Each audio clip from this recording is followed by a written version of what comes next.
প্রকাশ্যে যখন একটা নারীকে রাস্তা থেকে তুলে নিয়ে যায় আর জনসাধারণ সেগুলা নিজ চোখে দেখছে, অথচ কেউই কারো কাছে কোনো কিছু বলছে না। ক্ষমতার দাপট এতটাই গাঢ় যে ক্ষমতার দাপটে প্রকাশ্যে নারীকে অপহরণ করে নিয়েছেন। ৩-৪ জন একটা প্রাইভেট কারে করে এসেছেন আর মেয়েটার সাথে এমন একটা আচরণ করেছেন, হয়তোবা কোনো একটা ঝামেলা তো রয়েছেই।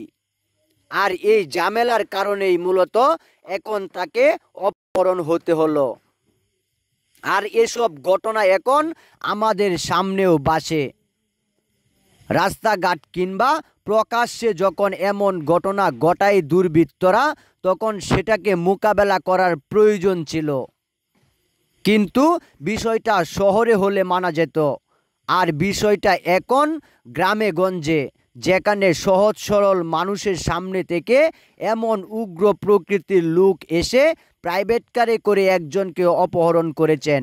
আর সেটা স্বচক্ষে দেখেছেন অনেকেই, সাক্ষীর তো অভাব নেই। কিন্তু কে কাকে ধরবে সেটাই তো বিষয়। কি ঘটেছিল এখানে, এই বিষয়টা জানার পর আপনারও চোখ কপালে উঠে যেতে পারে। কারণ পুরনো প্রেমকে কেন্দ্র করেই এমন ঘটনা ঘটিয়েছেন তারা। আর সাথে রয়েছেন আরও কয়েকজন। মূলত আপনি কিংবা আপনার বন্ধু বান্ধব মিলে যখন এমন কাজ করবেন, তখন বন্ধুর খাতিরে, বন্ধুর মায়া কিংবা ভালোবাসায় আপনিও ফেঁসে যেতে পারেন।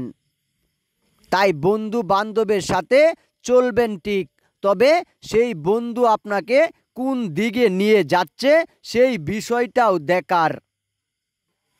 সৎসঙ্গে সহবাস আর অসৎ সঙ্গেই সর্বনাশ। যদি আপনার বন্ধু খারাপ হয়, তাহলে আপনার দিক নির্দেশনা চলাফেরা যে খারাপ হবে সেটার বাস্তব রূপ এখানেই। তাই আমি বলবো আপনার বন্ধু বান্ধবের সাথে চলাফেরা করবেন, তবে কোনটা ন্যায় কোনটা অন্যায় সেই বিষয়টা অবশ্যই মাথায় রাখতে হবে।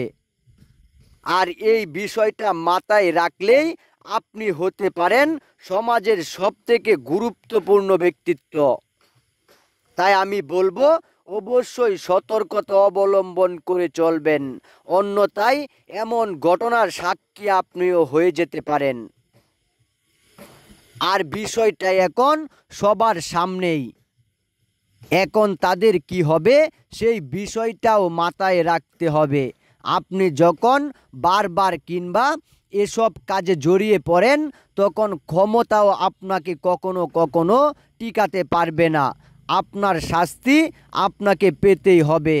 তবে সামান্য সতর্কতা অবলম্বন করলে এগুলা থেকে রেহাই পাবেন কিংবা আপনার জীবন হবে সুন্দর। তাই সতর্কতা অবলম্বন করুন।